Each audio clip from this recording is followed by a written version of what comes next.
নমস্কার, আমি মিলন স্যার পাল একাডেমি সেন্টারে তোমাদের সকলকে জানাই স্বাগতম। আজকে আমি তোমাদের কাছে নিয়ে এসেছি শতকরার পার্ট নাম্বার 2 এর একটি ম্যাথের গুরুত্বপূর্ণ ক্লাস। এর আগে আমি শতকরার পার্ট 1 এর ম্যাথের একটি ক্লাস আপলোড করেছি। যারা এখনো পর্যন্ত দেখোনি তারা দয়া করে পার্ট 1 এর ক্লাসটি একটু দেখবা।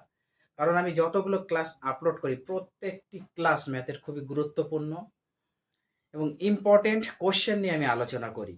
যে কোশ্চেনগুলো অলরেডি বিভিন্ন ধরনের এক্সামে এসেছে সেই ধরনের কোশ্চেন নিয়ে আমি আলোচনা করি। আর আজকে এই ক্লাসটি শুরু করার পূর্বে তোমাদের কাছে আমার ছোট্ট একটি রিকোয়েস্ট, যারা আমার চ্যানেলে নতুন দেখছো এখনো পর্যন্ত চ্যানেলটিকে সাবস্ক্রাইব করোনি তারা অবশ্যই চ্যানেলটিকে সাবস্ক্রাইব করে পাশে থাকা বেল আইকনটিকে একটু প্রেস করে রাখবে। আর যারা আমার ফেসবুক প্রোফাইল থেকে দেখছো তারা অবশ্যই ফেসবুক প্রোফাইলটিকে একটু ফলো করে পাশে থাকবে।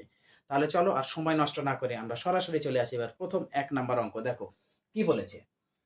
বলেছে যে একটি ক্লাসে 120 জনের মধ্যে 30% ছাত্রী হলে ছাত্রের সংখ্যা কত হবে?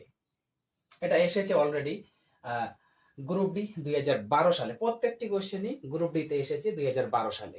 ওকে, তাহলে এই অঙ্কটি আমরা কিভাবে করব? শর্ট সময় এবং শর্ট ট্রিক্সের মধ্যে আমাদের করতে হবে, তাই না? দেখো, একটি ক্লাসে 120 জনের মধ্যে 30% ছাত্রী হলে ছাত্রের সংখ্যা কত? তার মানে টোটাল হচ্ছে ক্লাসের মধ্যে 120 জন রয়েছে, ছাত্র এবং ছাত্রী মিলিয়ে 120 জন আছে। কিন্তু আমরা সঠিক জানি না যে কতজন ছাত্র আছে আর কতজন ছাত্রী আছে, সেটা আমরা জানি না। কিন্তু এখানে একটা কথা লিখে দিয়েছে, সেই কথাটি হচ্ছে 30% ছাত্রী রয়েছে। তার মানে 30% ছাত্রী কথার অর্থ 100 জনে থাকবে 30 জন, তাই তো? আর আমার টোটাল আছে কত? 120 জন। তাহলে 120 জনের মধ্যে কতজন ছাত্রী আছে যদি আমরা বের করে নিতে পারি, তাহলে অবশ্যই আমরা ছাত্র বের করে নিতে পারবো। তখন 120 থেকে আমরা সেই ছাত্রীর সংখ্যাটা বাদ দেব, তাহলে ছাত্র সংখ্যা পেয়ে যাব, তাই তো? তাহলে 30% ছাত্রী কথার অর্থ 100 জনের মধ্যে 100 জন, তাই তো? 100 জনের মধ্যে হচ্ছে কতজন আছে দেখো, 100 জন, 100 জনের মধ্যে 30 জন আছে। কি 30% মানে হচ্ছে 30 জন। পার্সেন্টেজ কথার অর্থ হচ্ছে 100-তে। তাহলে 100-তে আছে 30 জন ছাত্রী, এটা হচ্ছে ছাত্রী সংখ্যা, তাই না? এখন আমরা যদি 120 জনের মধ্যে একটু বের করি তাহলে কি হচ্ছে, 120 জনে কত পাবো? তাহলে 120-তে আমরা পাবো অবশ্যই 30 গুণ 120 বাই 100, তাই না? এটাই তো হবে 30 গুণ 120 বাই 100। তাহলে এর একটা জিরো, এর একটা জিরো, এর একটা জিরো, এর একটা জিরো যদি কেটে যায় তাহলে ইকুয়াল টু আমরা পাচ্ছি 3 বারং 36, অর্থাৎ 36 জন ছাত্রী। তার মানে এই 120 জনের মধ্যে 36 জন ছাত্রী আমরা পেয়েছি এবং টোটাল ছাত্র ছাত্রী মিলিয়ে আছে হচ্ছে 120 জন, 120 জন। তাহলে টোটাল ছাত্র এবং ছাত্রীর মধ্যে থেকে যদি আমরা 36 জন ছাত্রী বাদ দিই তাহলে অবশ্যই ছাত্র সংখ্যা পেয়ে যাব। তাহলে ছাত্র সংখ্যা কত আছে? তাহলে ছাত্র সংখ্যা আমরা পাবো 120 থেকে, 120 থেকে আমরা 36 বাদ দিব, সেটাই হচ্ছে ছাত্র সংখ্যা। 10 থেকে 6 গেলে 4, হাতে আমার 1 আছে, হাতের 1 আর 3 4, 12 থেকে 4 গেলে 8, তাহলে 84 জন ছাত্র, এটা হচ্ছে ছাত্র সংখ্যা। তার মানে অপশন নাম্বার আমাদের দেখা যাচ্ছে যে 2 নাম্বার হচ্ছে কারেক্ট অ্যান্সার। ওকে, কোনো সমস্যা এবার তোমরাই বলো, এই অঙ্কটিতে কোথাও সমস্যা আছে কি বোঝানো? পরিষ্কার বুঝতে পেরেছে, তাই তো? এইবার আসি আমরা 2 নাম্বার কোশ্চেন। দেখো কি বলেছে।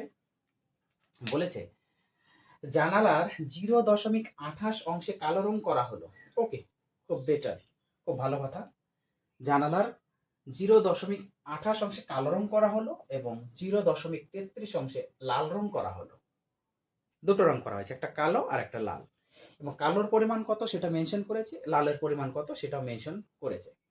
যাই হোক, তবে যে জানালার কত শতাংশ, অ্যান্সারে চেয়েছে শতাংশ, কত শতাংশ রং করা বাকি আছে, তাই তো?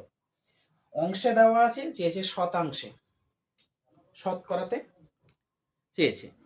তার মানে আমরা জানি না যে অ্যাকচুয়ালি জানালাটা কত অংশ রয়েছে, সেটা কি আমরা জানি? আমরা জানি না। আমরা যদি সম্পূর্ণ জানালাটাকে এক অংশ একটু চিন্তা করি, যে মনে করি সম্পূর্ণ জানালাটা হচ্ছে এক অংশ। ওকে, এটা হচ্ছে এক অংশ হচ্ছে জানালা, এটা আমরা ধরে নিলাম। জানালার মোট পরিমাণে 1 অংশ। এখন দেখো কালো রং করা আছে কত, 0.28 কালো। তাহলে কালো এখানে হচ্ছে কালো, আর কি আছে প্লাস দিয়ে আমাদের লাল রং। তাহলে কালো আর লাল এই দুটো মিলিয়ে মোট কত অংশ রং করা হয়েছে সেটা আমরা একটু বের করি। তাহলে হচ্ছে 0.28 আর এইদিকে আমাদের 0.33। তাহলে এই দুটো যদি আমরা একটু প্লাস করি তাহলে টোটাল কতটা কালো আর লাল রং করা হয়েছে আমরা পেয়ে যাব। 11-র 1 হাতে আমার 1,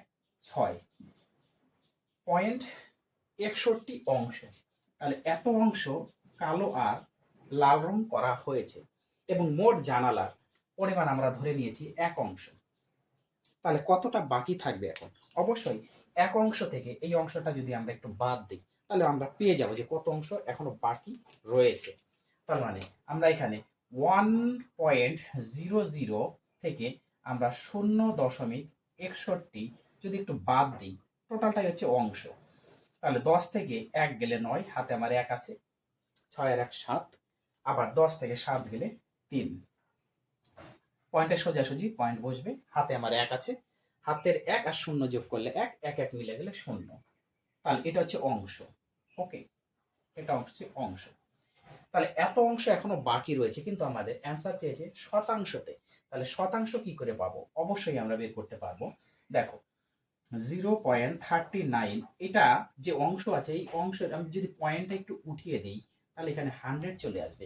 এবার নিচে 100 থাকা কথার অর্থ কিন্তু অ্যাকচুয়ালি 39%। 100-র মধ্যে 39, তার মানে কি 39%। দেখো অপশনে কিন্তু তোমাদের কনফিউশন করার জন্য একটা 0.39% রেখেছে। যারা 0.39% দিয়ে আসবে তাদেরটা ভুল হয়ে যাবে, 100% ভুল হয়ে যাবে। কারণ এটা কনফিউশন করার জন্য ওরা অংশেও রেখেছে আবার শতাংশতেও দিয়েছে। যারা অংশে, তার মানে এটা হচ্ছে অংশের পার্ট, আর এটা হচ্ছে আমাদের কারেক্ট, এটা হচ্ছে শতাংশের পার্ট। ওকে, কারণ শতাংশ বের করতে বলেছে। এই অপশনটি কিন্তু তোমাদের কারেক্ট অ্যান্সার। এই দুটার মধ্যে একটু মনে রাখতে হবে। ওকে, তারপরে কোশ্চেন দেখো কি বলেছে। যদি একটি দ্রব্যের উপর 8% ছাড়, আচ্ছা সরি, যদি একটি দ্রব্যের উপর 8% ছাড় দিলে ছাড়ের পরিমাণ হয় 2000 টাকা, তবে দ্রব্যটির মূল্য কত ছিল? দেখো অঙ্কটা আগে বুঝতে হবে আমাদের, অঙ্কটা দেখে ঘাবড়ালে চলবে না, আমাদের আগে বুঝতে হবে কি বলেছে। যদি একটি দ্রব্যের উপর 8% ছাড় দেওয়া হয়, একটা দ্রব্যের উপর 8% যখন ছাড় দেওয়া হচ্ছে, হ্যাঁ, ছাড়ের পরিমাণ হচ্ছে কত? 2000 টাকা। একটা দ্রব্যের উপর 8% ছাড় দিয়েছে, ছাড় দেওয়ার পরে টোটাল ছাড়ের পরিমাণ হচ্ছে 2000 টাকা, তবে সেই দ্রব্যটির মূল্য কত ছিল? এবার 8% ছাড় কথার অর্থ কি? 100 টাকায় দেওয়া হয়েছে 8 টাকা ছাড়। এইভাবে টোটাল ছাড়ের পরিমাণ হচ্ছে 2000 টাকা, তাই না? তাহলে এখন আমরা পারবো না। তাহলে 8 টাকা ছাড়ে যদি হয় মূলধন বা দ্রব্যটির মূল্য কত হয়? 100 টাকা। কারণ শতকরা হিসাব মানে কি, 8% মানে 100, 100-তে 8 টাকা। তার মানে 8 টাকা ছাড়ে, দেখো 8 টাকা ছাড়ে হচ্ছে কত? 100 টাকা। 8 টাকা যদি ছাড় দেই তাহলে দ্রব্যটির অ্যাকচুয়ালি মূল্য হয় 100 টাকা। তাহলে এখন এই 2000 টাকা ছাড়ে অ্যাকচুয়ালি কত মূল্য হবে সেটা আমাদের বের করতে হবে। তাহলে 8 টাকায় 100 টাকা, তাহলে 2000-এ কত হবে? 100 গুণ 2000 বাই 8 হবে। 100 গুণ 2000 বাই 8, কারণ 8 টাকাতে হয় 100 টাকা, 1 টাকাতে হতো 100 বাই 8 টাকা, আর 2000 টাকায় কত হতো? 100 বাই 8-এর সাথে 2000 গুণ। এখন আর দিয়ে যদি আমরা কাটি একটু, এই 200, তার মানে 25 হয়। 8 25-এ 200, তার একটা জিরো আছে, তাহলে 8 25 হচ্ছে 200, আর একটা জিরো আমরা বসিয়ে দিয়েছি, তাহলে 250। এবার 250-র সাথে যদি 100 গুণ করা হয় তাহলে 250 তো থাকবেই, 100 দুটাও জিরো নিতে হবে, তার মানে 25,000। তার মানে 25,000 দ্রব্যটির মূল্য কত ছিল? 25,000। তাহলে অপশন নাম্বার 3 হচ্ছে আমাদের কারেক্ট অ্যান্সার। এবার বলো এই তিনটে অঙ্কতে কাদের সমস্যা রয়েছে?